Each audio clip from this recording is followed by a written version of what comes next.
Well,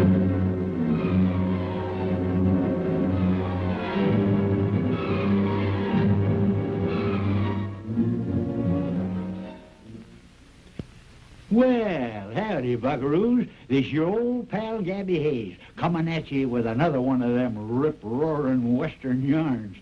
You're darn tootin'. Yes, sirree, Bob.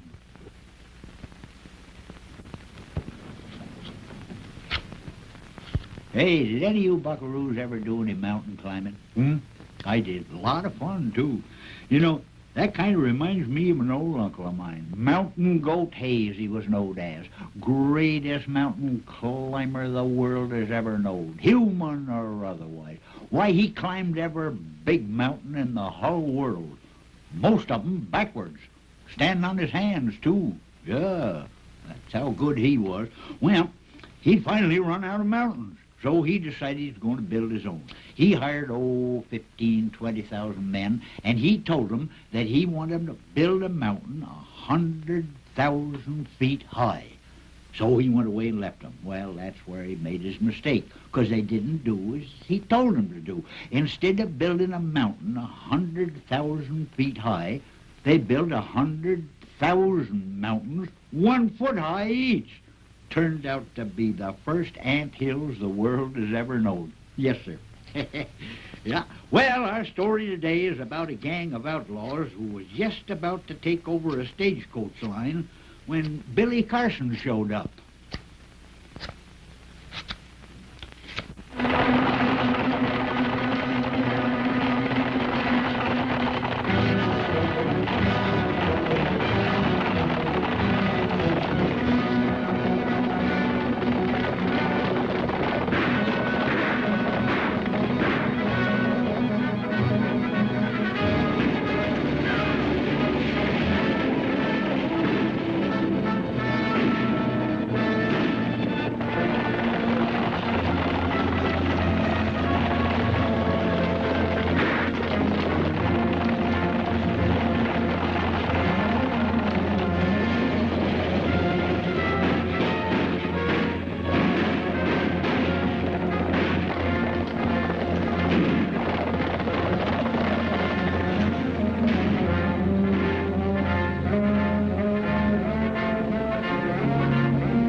Down and don't be all day about it.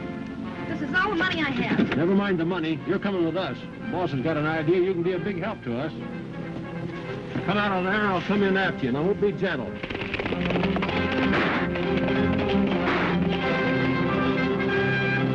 Keep going, Joe.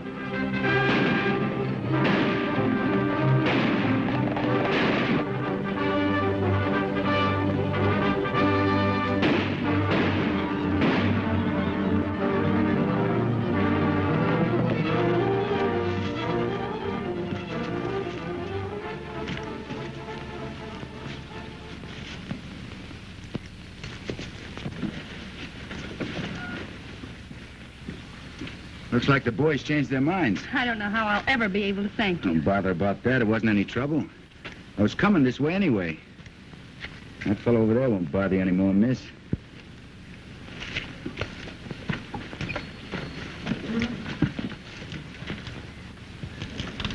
Well, I got the driver. Give me a hand. We'll put him inside. Steve won't be very happy about the way this turned out. I never did like any part of it. I don't mind rustling cattle and holding up stages. But when it comes to grabbing women, it's bad business. It's too much like sticking your fist into a hornet's nest. You're paid to do what you're told, not what you like. Yeah, and we're the ones that stretches rope that backfires.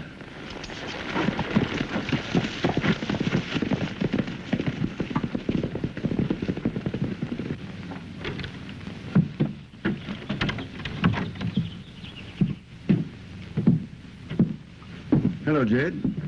Stage is a little late, isn't it? Yes, and I'm worried on account of all the holdups we've had lately. Linda's been visiting her Aunt Martha. She was coming home on today's stage. Well, you've got a right to feel uneasy. Why don't you get rid of all that worry and send out to me? I'll gamble on beating that gang of outlaws. Well, let's not go into that anymore. I told you flatly I'm not selling out. Some of those mines back in the hills are looking pretty good. And if this country should have a boom, my franchise will be worth a fortune. If you go broke in the meantime, why... That's a chance I'll take. Something's wrong. It's a stranger driving.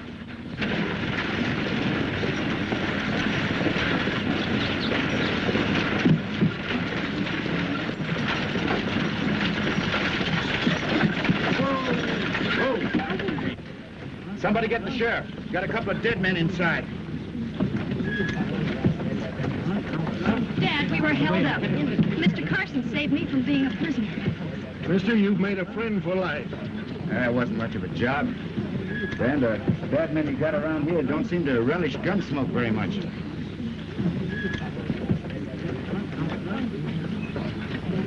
Let's go into the office until the sheriff gets here.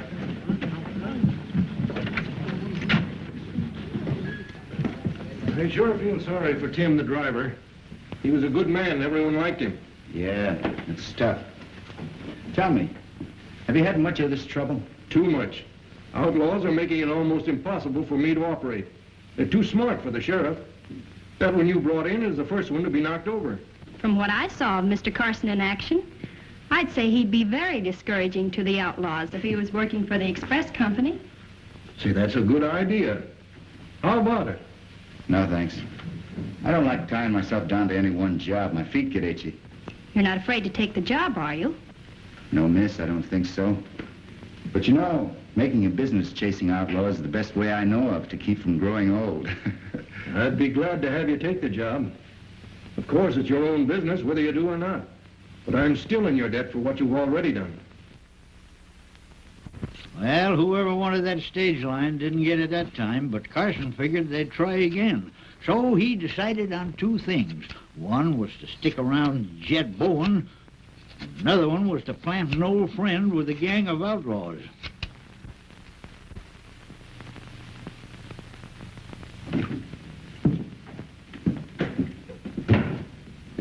Hello, Miss Bowen. Why, hello, Mr. Kirby. What can I do for you? Oh, nothing at all. I thought maybe I might be able to do something for you. I'm afraid I don't know what you mean. Your daddy's being pig-headed and refusing to sell. Everybody can see that he's going broke. He has a right to do what he pleases with his own business. Well, of course, every man has a right to be foolish if he wants to be. But I thought maybe if you persuade him to sell out, why, he might be able to save something out of the wreck. I'm willing to gamble that I can make a go of this business. How come you're so big-hearted, Mr. Kirby? Seldom find anyone so anxious to pick up a hot potato. Why don't you mind your own business and get out of here?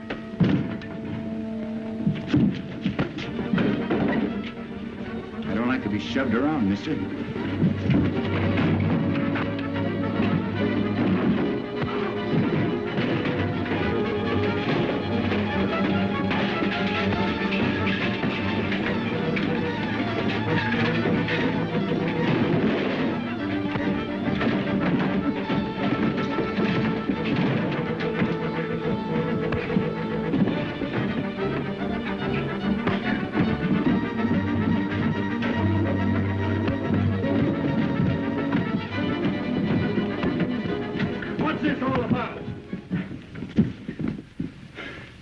I came in here feeling friendly, and he started shoving me around. You came in here shooting off your face about something that wasn't your business. Can't you take a joke? I can take a joke, all right. But you won't like the way I hand it back to you.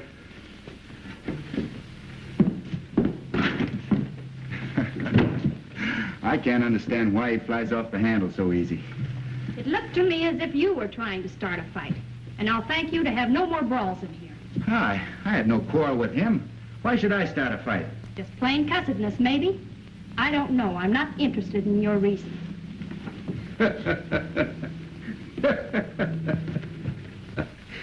You can't figure him out.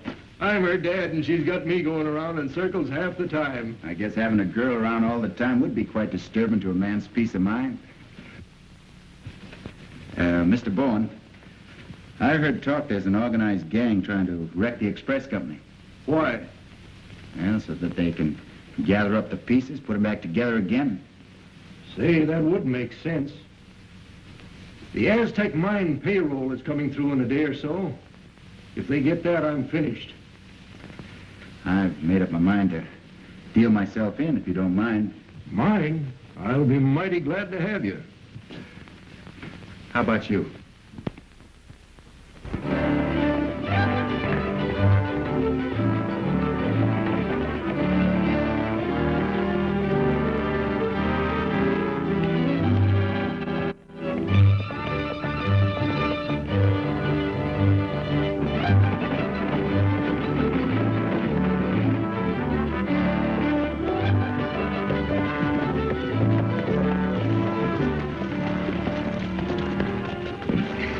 Hey, the stage will be along any minute. We got no time to be picking wildflowers.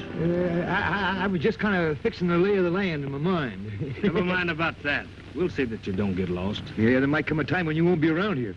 Come on, let's get going. Yeah, let's get going. Yeah, this way. Oh, yeah, sure.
That was the smoothest job I ever saw, bar none. I suppose they recognized me and figured it was no use to put up a fight.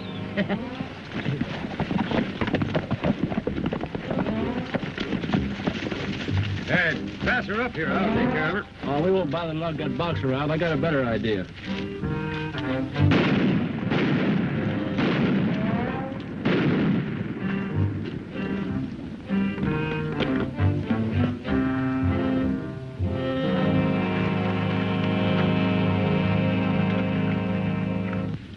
Iron washers. We've been robbed.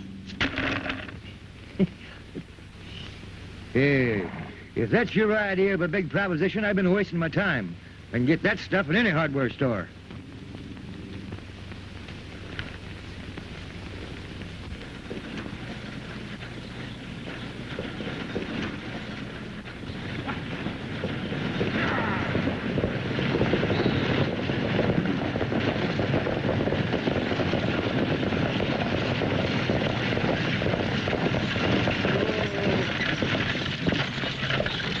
Take it on in, Hank. And remember, don't talk. Let him guess what happened. Maybe the boss of that outfit will tip his hand. We'll be careful. Eat up.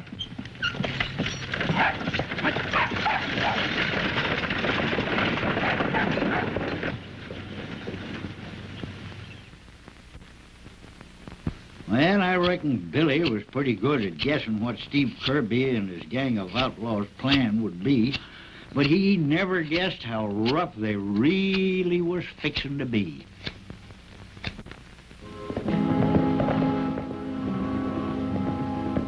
What's the matter? Looks like we've hit the jackpot.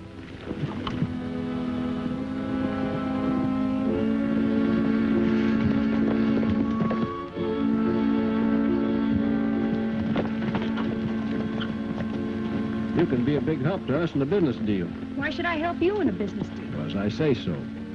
Your voice sounds familiar. You were one of the men that held up the stage. Maybe I was, and maybe I wasn't. But what I say still goes. You're coming with us. You must be crazy if you think you can get away with this. Let me worry about that. You just keep quiet and do as you're told. Now, the first thing we've got to do is find a way to tie Steve Kirby in with that gang before we crack down on him.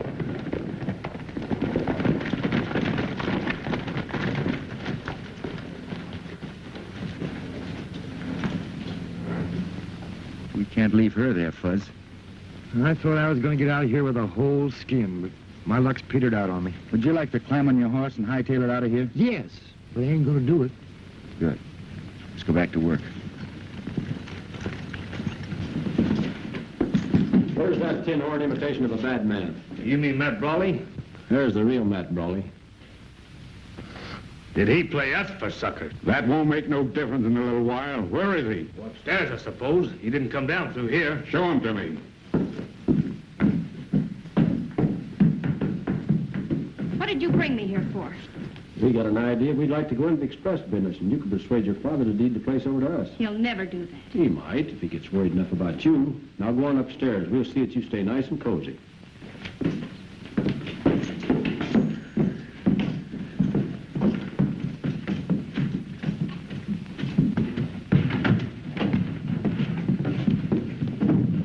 We can't find him. He's gone. That's not so good. You're telling me. We'll keep searching for him. You come with me, Joe. Get in there.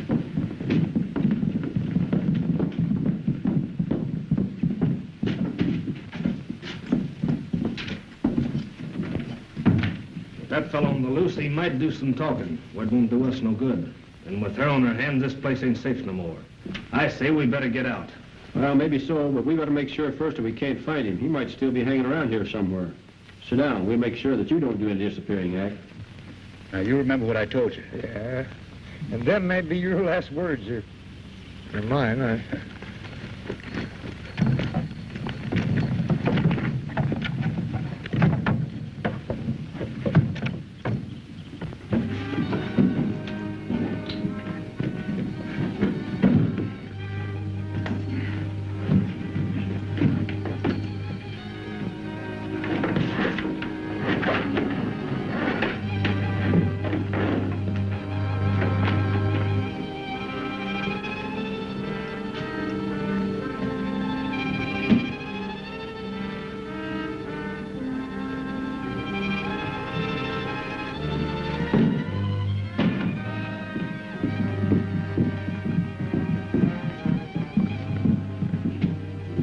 You must have seen me when I rode up and crawled in a hole someplace.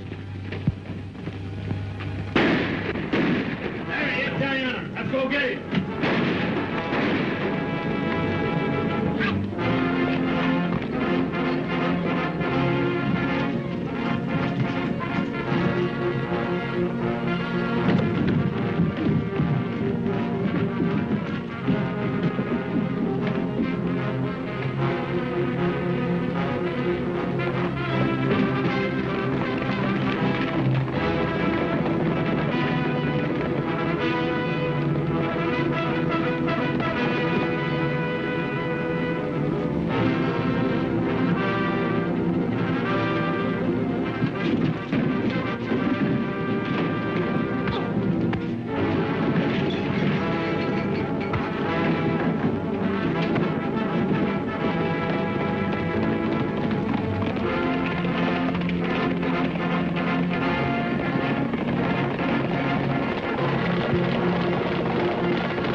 back to the roost and move out.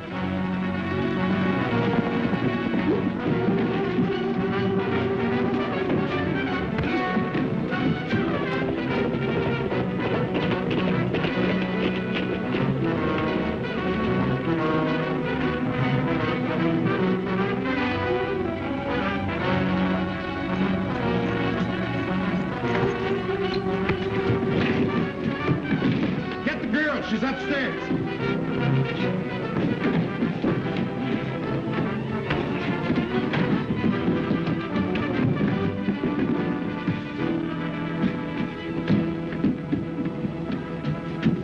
Hey, I'll have you out of here in a jiffy.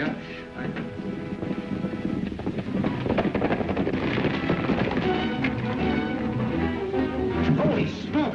I'll be back in a minute.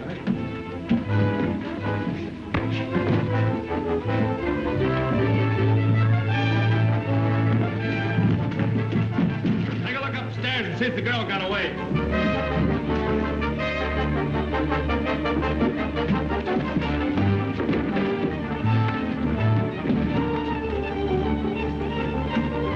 You stay here. I'll go down the back way and take a look around outside.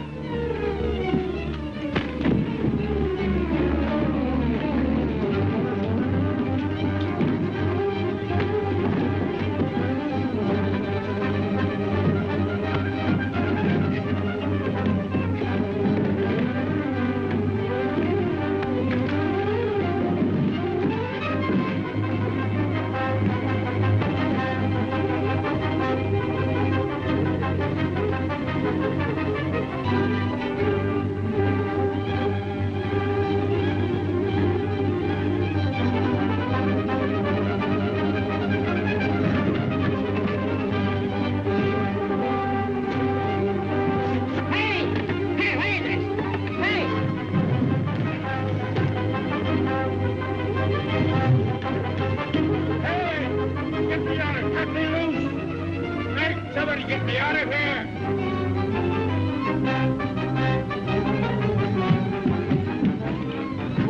Hey, hold it! Get out.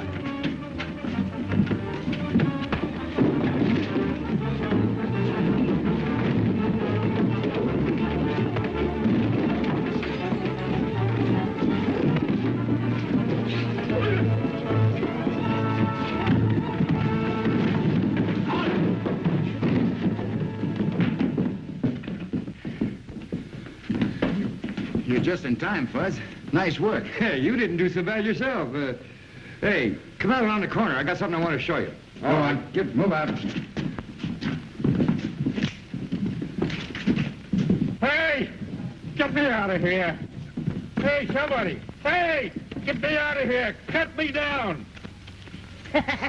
You don't look so tough from this angle. Cut me down out of here! All right, I'll cut you down. Well,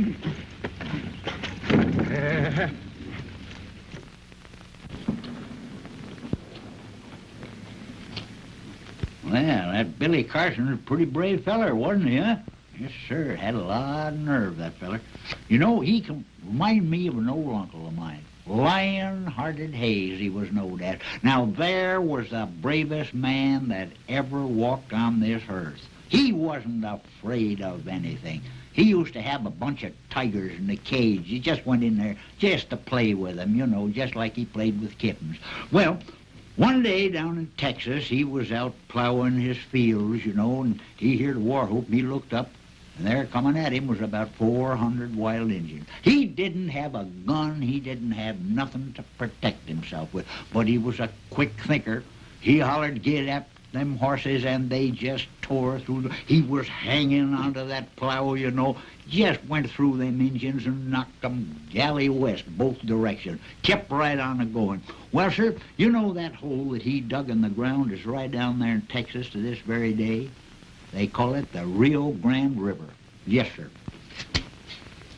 By cracky. Well, I reckon that's just about all for today, buckaroos. But I'll be back next week with another rip-roaring Western yarn. You're darn tootin'. Yes, sirree, Bob.